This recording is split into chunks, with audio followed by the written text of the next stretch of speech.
My dad doesn't accept me as his child after 10 years of marriage. For the first 10 years of my life, I thought I had the perfect family. My dad, Mark, was a pillar of strength, the kind of dad who never missed a school play or soccer game. My mom, Lisa, was equally loving, and the three of us were inseparable. I never suspected anything was wrong. It started subtly. My dad grew distant.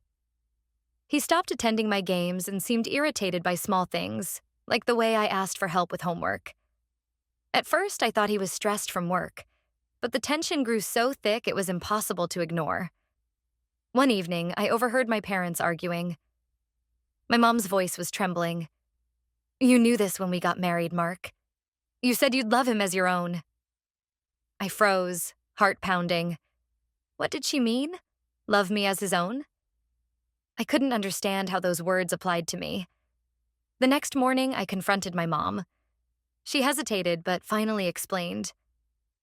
Mark wasn't my biological father. My mom had me when she was 20, and my biological father left before I was born. Mark married her when I was 2, promising to be my dad in every way that mattered. But now, after 10 years, something had changed. "He's just struggling," Mom said. "It doesn't mean he doesn't love you." Mark's behavior grew colder. He stopped calling me son and started avoiding me altogether. The man who used to tuck me in at night now barely acknowledged me. I tried to act like it didn't bother me, but it felt like my world was falling apart. I became obsessed with figuring out what had caused the shift. Did I do something wrong? Was I not good enough? I even asked my mom if Mark had discovered something about my biological father that upset him, but she insisted there was nothing new to uncover. One evening, Mark's brother, my Uncle Dan, came over. After a few drinks, he let something slip. "Mark's always been insecure about raising another man's kid." I told him it doesn't matter, but you know how he is. The words cut like a knife. Mark's change in behavior wasn't my fault. It was his own insecurities. But that didn't make it hurt any less. I decided to confront Mark. I told him I knew about his insecurities and asked why he was treating me differently. He didn't deny it. "It's complicated," he said. "You'll understand when you're older." His vague response only fueled my anger. "You promised to be my dad," I said. "Why doesn't that matter anymore?" He didn't answer. My mom tried to mediate, but the damage was done. Mark started spending less time at home, and when he was there, he acted like a stranger. I overheard him telling my mom, "I just can't do this anymore." Eventually, they decided to separate.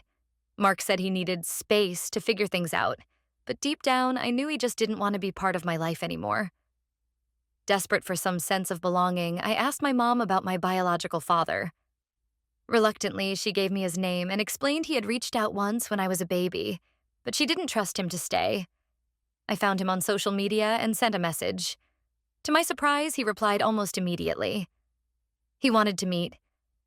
Meeting my biological father, Dave, was underwhelming. He seemed excited to meet me, but quickly made it clear he wasn't interested in a deep relationship. "I've got my own family now," he said, "but it's cool to meet you." It felt like another rejection, and I left the meeting feeling emptier than before. With both Mark and Dave out of the picture, I decided to focus on myself.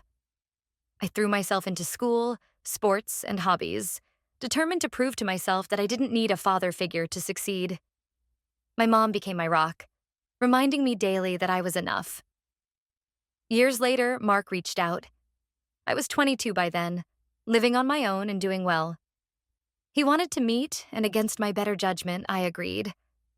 Mark apologized for how he had treated me, admitting his insecurities had gotten the best of him. "I let my own fears ruin our relationship," he said. "You didn't deserve that." Rebuilding my relationship with Mark was slow and complicated, but it taught me the value of forgiveness. While he'll never fully be the dad I once thought he was, we've found a way to coexist in each other's lives. As for me, I've learned that family isn't always about blood or even promises. It's about the people who show up for you, no matter what. And if there's one thing I know now, it's that I'm stronger than I ever thought I could be.